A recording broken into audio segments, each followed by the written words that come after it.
মুখ্যমন্ত্রী যে স্টেটমেন্টটা দিয়েছিলেন তারপরেই মুখ্যমন্ত্রী সঙ্গে সঙ্গে বেরিয়ে আসেন। ফলে আমার একটা বিষয় মনে হয়েছিল, আমি গিয়ে মুখ্যমন্ত্রীর সঙ্গে ওখানে দেখা হয়, আমি যখন উনিও বেরিয়ে যাচ্ছেন আমিও বেরিয়ে আসি, কথা হয়। আমি শুধু অনুরোধ করেছি যে এই বাড়ি ভেঙে পড়ার পর এই প্ল্যানগুলো অডিট করার জন্য আপাতত কাজ বন্ধের যে একটা বিস্তীর্ণ এলাকা জুড়ে কলকাতা শহর থেকে শহরতলি যে উনি যে সিদ্ধান্ত নিয়েছেন তাকে পূর্ণ সমর্থন করছি। কিন্তু প্রচুর গরিব মানুষ যারা নির্মাণ শ্রমিক, তারা হয়তো এক একটা সাইটে দূরের বাড়ির থেকে এসে তারা কাজ করছে।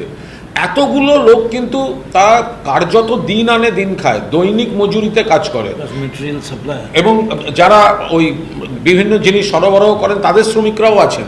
ফলে এখানে একটা বিরাট তাদের আর্থিক সমস্যা তৈরি হবে। মানে তারা তো থাকছেন, এটা কি মুখ্যমন্ত্রী, মাননীয় মুখ্যমন্ত্রী অত্যন্ত গুরুত্ব দিয়ে বিষয়টা শোনেন এবং তিনি কিছু বিষয়ে ব্যবস্থা নিচ্ছেন বলে আমাকে জানান। কিন্তু যেহেতু ওটা তিনি আমাকে জানিয়েছেন বা তিনি এখনও সেটা অফিসিয়ালি কি করেছেন আমি জানি না, তাই উনি যে স্টেপগুলোর কথা বলেছেন আমি সেটা বলছি না। কিন্তু আমি ওনার কাছে অত্যন্ত সদুত্তর পেয়েছি। কালীর সঙ্গে আমার সবিস্তার কোনো আলাপ নেই, আচমকা দেখা হলেও চিনতে পারবো না।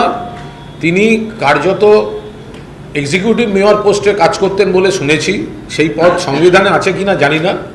কিন্তু তিনি হর্তাকর্তা বিধাতা ছিলেন, কাউন্সিলররা তাকে ভয় পেত এবং তাকে যথেষ্ট তৈলমর্দন করে চলত। এখন মুখ্যমন্ত্রী বলেছেন কালীকে ধরলেই সব বেরিয়ে যাবে বা কালীকে জিজ্ঞেস করলে বেরিয়ে যাবে। তো জিজ্ঞেস করলে কেন, এখনো কালী অ্যারেস্ট হয়নি কেন? আর কান টানলে মাথা আসবে।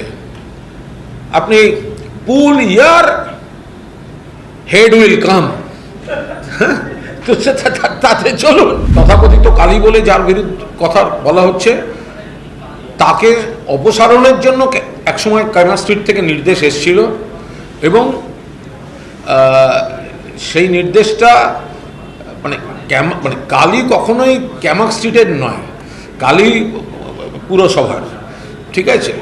এখন ফলে ওখানে ওই তথ্যগত বিভ্রান্তির অবকাশ আছে। ক্যামাক স্ট্রিট, আমি ক্যামাক স্ট্রিটের ডিটেলে ঢুকছি না, ক্যামাক স্ট্রিট কিন্তু কালীকে কোনো অবস্থায় সমর্থন করে। রুটিন ফাইল আস্তে আস্তে সই করা এক জিনিস, আর বিষয়টা তাকে পাঠানো হয়েছে কোনো সুপারিশে সই করা দুটো আলাদা জিনিস।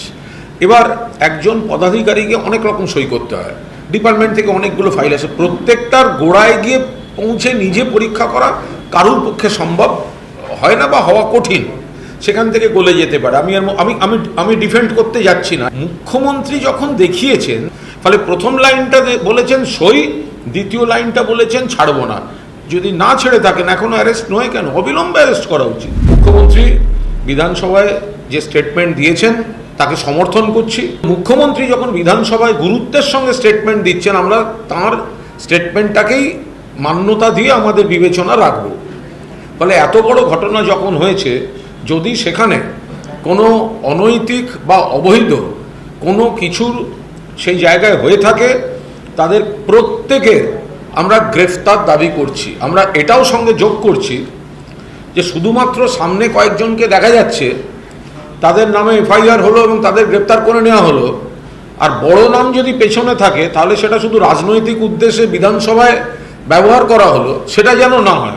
কেউ নতুন তৃণমূলের সহসভাপতি হয়েছেন বলে গ্রেপ্তার হবেন না, প্রোটেকশন দেবেন মুখ্যমন্ত্রী, দুটো যেন না হয়। যদি প্রাক্তন মেয়র তার কোনো দায় থাকে তাহলে তাকে অ্যারেস্ট করা হোক। কিন্তু মুখ্যমন্ত্রী দেখিয়েছেন অভিযোগের আঙ্গিকে দেখিয়েছেন বিষয়টা, এই দেখুন কে করেছে, তো তাহলে তাকেও অ্যারেস্ট করা উচিত।